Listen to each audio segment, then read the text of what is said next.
Zacarias, Kabanata 8.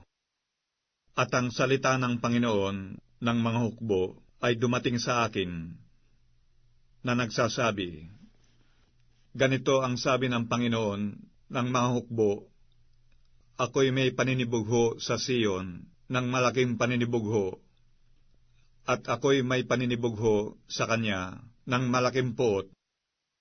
Ganito ang sabi ng Panginoon, ako'y nagbalik sa Sion, at tatahan ako sa gitna ng Jerusalem, at ang Jerusalem ay tatawagin bayan ng katotohanan, at ang bundok ng Panginoon ng mga hukbo, ang banal na bundok. Ganito ang sabi ng Panginoon ng mga hukbo, tatahanan pa ng mga matandang lalaki at babae ang mga lansangan ng Jerusalem, bawat tao na may kanyang tungkod sa kanyang kamay dahil sa totoong katandaan. At ang mga lansangan ng bayan ay mapupuno ng mga batang lalaki at babae na naglalaro sa mga lansangan niyaon. Ganito ang sabi ng Panginoon ng mga hukbo, kung maging kagilagilalas sa mga mata ng nalabi sa bayang ito sa mga araw na yaon, magiging kagilagilalas din naman baga sa aking mga mata? Sabi ng Panginoon ng mga hukbo. Ganito ang sabi ng Panginoon ng mga hukbo, narito, aking ililigtas ang aking bayan sa lupaing silanganan at sa lupaing kalunuran, at aking dadalhin sila, at sila'y magsisitahan sa gitna ng Jerusalem, at sila'y magiging aking bayan, at ako'y magiging kanilang Diyos, sa katotohanan at sa katwiran.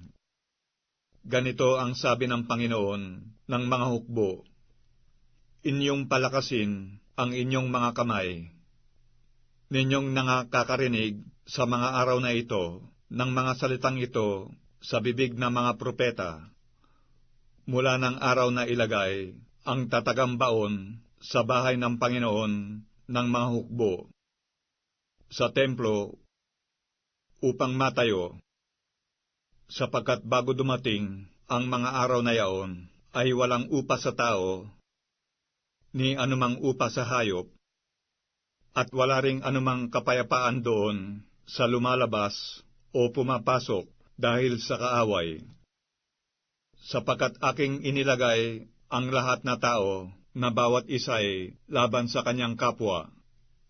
Ngunit ngayoy, sa nalabi sa bayang ito, ay hindi ako magiging gaya ng mga unang araw, sabi ng Panginoon ng mga hukbo, sapagkat magkakaroon ng binhi ng kapayapaan. Ang puno ng ubas ay magbubunga, at ang lupa'y mapapakinabangan, at ibibigay ng langit ang kanyang hamog, at aking ipamamana sa nalabi sa bayang ito ang lahat na bagay na ito, at mangyayari na kung paanong kayo'y naging isang sumpa sa gitna ng mga bansa, o sambahayan ni Huda at sambahayan ni Israel, gayon ko kayo ililigtas, at kayo'y magiging isang kapalaran. Huwag kayong mga takot, kundi inyong palakasin ang inyong mga kamay, sapagkat ganito ang sabi ng Panginoon ng mga hukbo, kung paanong inisip kong gawang kayo ng masama, nang mungkahiin ako ng inyong mga magulang sa puot, sabi ng Panginoon ng mga hukbo, at hindi ako nagsisi. Gayon ko uli inisip sa mga araw na ito, nang gawan ng mabuti ang Jerusalem at ang sambahayan ni Huda. Huwag kayong mga takot. Ito ang mga bagay na inyong gagawin. Magsalita ang bawat isa sa inyo ng katotohanan sa kanyang kapwa.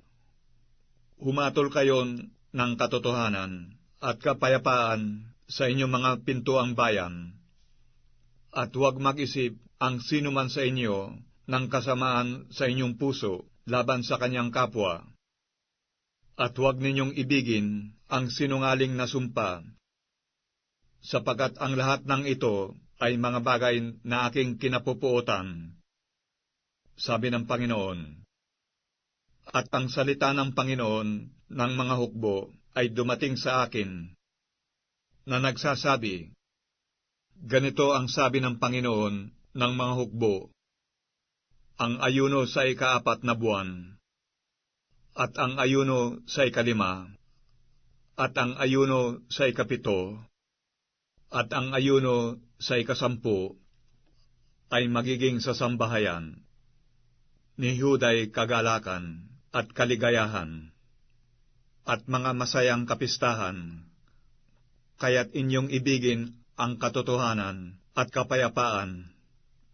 Ganito ang sabi ng Panginoon ng mga hukbo, mangyayari pa na darating ang mga bansa at ang nagsisitahan sa maraming bayan, at ang nagsisitahan sa isang bayan ay paroroon sa isa, na magsasabi, magsiparoon tayong madali, na ating hilingin ang lingap ng Panginoon, at hanapin ang Panginoon ng mga hukbo.